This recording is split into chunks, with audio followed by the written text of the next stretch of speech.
आज का वीडियो सभी राइटर्स के लिए बहुत ज्यादा इंपॉर्टेंट है। देखिए, मैं आप लोगों को इस वीडियो में एक्सपोजिशन के बारे में बताने वाला हूँ।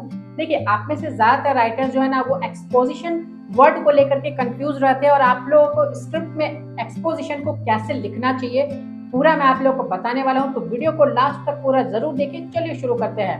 हाय एवरीवन, मैं हूँ आकाश रजक और आप देख रहे हैं आरएस फिल्म्स प्रोडक्शंस। देखिए गाइस, एक्सपोजिशन जो है ना, ये बहुत ही इंपॉर्टेंट पार्ट होता है एक स्क्रिप्ट का। अगर आप एक्सपोजिशन को सही तरीके से नहीं लिखेंगे ना, तो फिर क्या होगा, आपकी ऑडियंस को मूवी जो है ना वो बोरिंग लगने लगेगी। अब देखिए, सबसे पहले तो आप ये समझिए कि एक्सपोजिशन का मतलब क्या होता है। एक्सपोजिशन का मतलब होता है कि आपके कहानी का इंट्रोडक्शन का पार्ट, यानी जब आप अपने कहानी में अपने कैरेक्टर्स को इंट्रोड्यूस करते हैं, उनके माहौल को बताते हैं, उनका बैकग्राउंड बताते हैं, वो कहाँ काम करते हैं, उनका फैमिली बैकग्राउंड कैसा है, वो उनका अगर आप कुछ अतीत दिखा रहे हैं तो वो कैसा है, उनका आप फिजिकल अपीयरेंस दिखाते हैं। यानी अगर सिंपल लैंग्वेज में बोली जाए ना, तो अगर आप अपने मेन कैरेक्टर्स को स्टैब्लिश करते हैं, उनके बारे में इंफॉर्मेशन देते हैं ऑडियंस को, तो उसे कहा जाता है एक्सपोजिशन। मेनली जो मूवीज रहती है, आप उनकी स्क्रिप्ट लिखते हैं ना, तो एक्सपोजिशन आपको स्टार्टिंग में ही लिखना है, यानी इंट्रोडक्शन का पार्ट आप लास्ट में तो लिखेंगे नहीं, आपको इंट्रोडक्शन का पार्ट स्टार्टिंग में ही लिखना है। तो स्टार्टिंग में आप अपने मेन कैरेक्टर्स को जब इंट्रोड्यूस करते हैं, जितने भी मेन कैरेक्टर्स है, मैं यहाँ पर हीरो और हीरोइन की ही बात नहीं कर रहा हूँ, जितने भी मेन कैरेक्टर्स है आप उन्हें जब इंट्रोड्यूस करते हैं ना, तो वो हो जाता है एक्सपोजिशन। तो आपके स्टोरी का जो स्टार्टिंग का पार्ट हो गया, इंट्रोडक्शन का पार्ट हो गया, वो हो गया एक्सपोजिशन। अब देखिए, यहाँ पर एक बात और आ जाती है ना कि कोई कैरेक्टर ऐसा है जो मेन कैरेक्टर है, लेकिन वो हो सकता है कि वो इंटरमिशन के समय से आए फिल्म में, या फिर वो फिल्म या फिर स्क्रिप्ट में लास्ट समय में आए, लेकिन वो मेन कैरेक्टर है।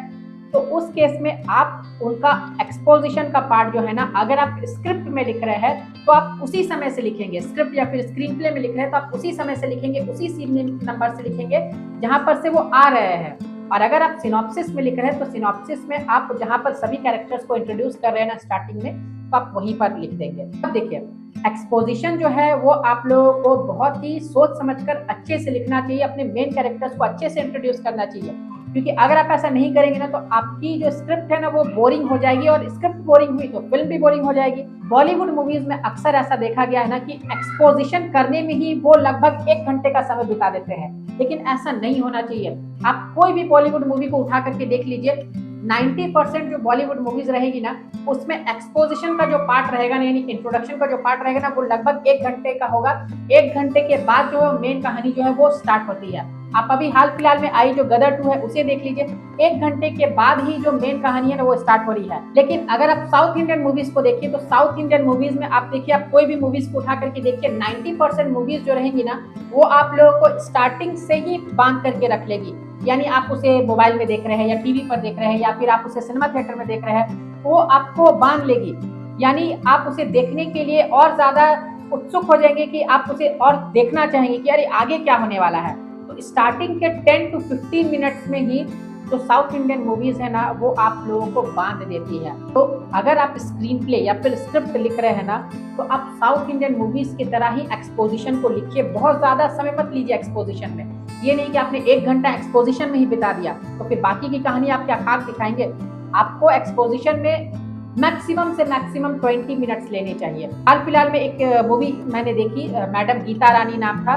मैंने उसे लगभग रात के समय में मैंने सोचा, जैसे मैं वीडियोस वगैरह कभी एडिट करना तो एडिट करके मैं बैठता हूँ, और उसके बाद फिर जब सोने का समय रहता तो सोने से पहले 5, 10, 15 मिनट जो भी मैं वीडियोस वगैरह देखता हूँ, तो उसमें मेरे सामने शॉर्ट्स एक आया। शॉर्ट्स के जरिए मैं उसके मेन वीडियो तक यानी फिल्म तक पहुंचा, और स्टार्टिंग के 10 मिनट जब मैंने देखे, तो देखने के बाद फिर मुझे लगा कि नहीं, इस मूवी को देखना चाहिए, और उसके बाद मैंने कंप्लीट मूवी रातों रात पूरी देख डाली। तो ये होता है एक्सपोजिशन, और इस तरीके से आपको ऑडियंस को फंसाना रहता है। तो आपको एक्सपोजिशन इस तरीके से करना चाहिए कि ऑडियंस उसमें बन जाए। ये नहीं कि आप बॉलीवुड मूवीज की तरह 1 घंटे लगा दें। मैं आप लोगों को ये बात समझा रहा हूँ कि आप एक राइटर है, अगर आप अच्छे से लिखेंगे तो आपकी जो प्रोड्यूसर है, आपकी जो डायरेक्टर है, वो उसे अच्छे से बना पाएंगे।